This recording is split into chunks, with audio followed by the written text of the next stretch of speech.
ये वीडियो बहुत छोटा होने वाला है. This would be the last video in the explanation of concepts of production function. ठीक है, देखो एंडिंग की थोड़ी एक दो बातें बाकी है, वो हम लोग अपने ख़त्म कर देते हैं. देखो, लॉ ऑफ वेरिएबल प्रपोर्शन हमने लास्ट वीडियो में पढ़ा कि उसमें 3 फेजेस होते हैं. These are the 3 phases. अभी ये जो 3 फेजेस है, इसमें ये वाला जो एमपी वाला पार्ट है, एमपी वाले पार्ट में एक तो आप नोटिस कर रहे हो कि ऊपर जा रहा है कर्व, और दूसरा नोटिस कर रहे हो कि नीचे आ रहा है कर्व. ठीक है, जो वाला part that is phase 2 and phase 3 जिसमें कर्व नीचे आ रहा है, उसको बोलते हैं हम लोग law of diminishing returns. Simple है कि भाई यहाँ पे रिटर्न्स डिमिनिश कर रहे हैं, तो इसका नाम है लॉ ऑफ डिमिनिशिंग रिटर्न्स. ये पूरा का पूरे लॉ का नाम क्या था? Law of variable proportion. Law of variable proportion का दूसरा नाम है law of returns to a factor. देखो, ये नाम के कंफ्यूजन सबसे पहले सॉल्व कर देते हैं कि this law is known as law of variable proportion, जो पूरा टीपी और एमपी का रिलेशन बताता है. Law of variable proportion. Law of variable proportion का दूसरा नाम है law of returns to a factor. ठीक है, दो नाम है इसके, law of returns to a factor and law of variable proportion. ये रिलेशन का को हम लोग बोलते हैं relationship between TP and MP. अभी जो एमपी में जो सेकंड और थर्ड पार्ट है जिसमें रिटर्न्स गिरते जा रहे हैं, उसको बोलेंगे law of diminishing returns, and that is the clarity on the name of these laws. ठीक है, सिंपल.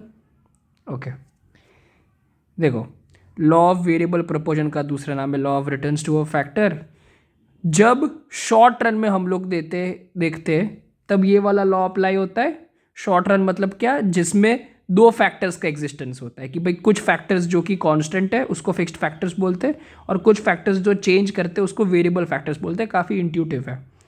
बट अभी जब मैं लॉन्ग रन की बात करता हूँ तब operation of law of returns to scale होता है, जो कि हमें सिलेबस में नहीं है, but this is just good to know कि भाई law of returns to scale कब अप्लाई होता है लॉन्ग रन में. लॉन्ग रन में क्या होता है? क्या एग्जिस्टेंस ऑफ फिक्स्ड फैक्टर या वेरिएबल फैक्टर जैसी चीज़ होती है? नहीं. All the factors in long run are variable factors. सारे के सारे फैक्टर्स वेरिएबल फैक्टर्स बन जाते हैं. वेरिएबल फैक्टर्स तो वेरिएबल फैक्टर्स ही होते हैं, but all the fixed factors जो कि शॉर्ट रन में थे, वो भी लॉन्ग रन में वो भी वेरिएबल फैक्टर्स बन जाएंगे. ठीक है, and last concept is relationship between AP and MP. Law of variable proportion में हम लोग देखें relationship between TP and MP. अभी एमपी के साथ रिलेशन हम लोग एपी का भी देख सकते हैं. अभी देखो, AP is average product. AP reacts more than MP. Marginal होता है, वो ज़्यादा रिएक्ट करता है एवरेज से. ये कंसेप्ट याद रखो, ये तुम्हें कॉस्ट में भी काम आएगा.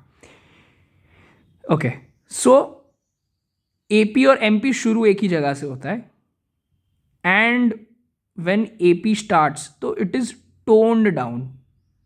It is a toned down version of MP. ठीक है, ज़्यादा रिएक्ट नहीं करता है, अपना मैक्सिमम पॉइंट भी जल्दी अचीव कर लेता है, एंड फिर गिरना शुरू हो जाता है. ठीक है, सो बेसिकली एपी नेगेटिव नहीं जाता है कभी. ये तुम्हें जानने वाली बात है. ठीक है, AP never goes negative. Okay, अभी इधर एक रिलेशनशिप हम लोग एक बार देख लेते हैं कि भाई जो फर्स्ट फेज है, फर्स्ट फेज मतलब ये वाला, जब जब एमपी और एपी यहाँ तक का जो फेज है, इधर ऐसा है कि ऊपर कौन है? ब्लू वाला कर्व ऊपर है, मतलब MP is greater than AP. जब जब MP is greater than AP तो एपी क्या कर रहा है? राइज कर रहा है. AP rises. जैसे ही this points come, this point में M P is equals to A P. M P is equals to A P होता है तब ए पी जो है वो अपने मैक्सिमम पॉइंट पे आ जाता है. This is the A P का मैक्सिमम पॉइंट. तो A P is max.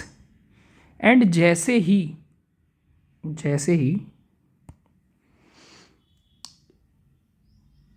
M P is lesser than A P, मतलब ये वाला फेज जिधर M P is lesser than A P, तब AP क्या करता है, तब AP गिरने लगता है, तब AP falls. And this is the relationship between MP and AP। And यहाँ पे हो जाता है हमारा चैप्टर खत्म। Thank you so much.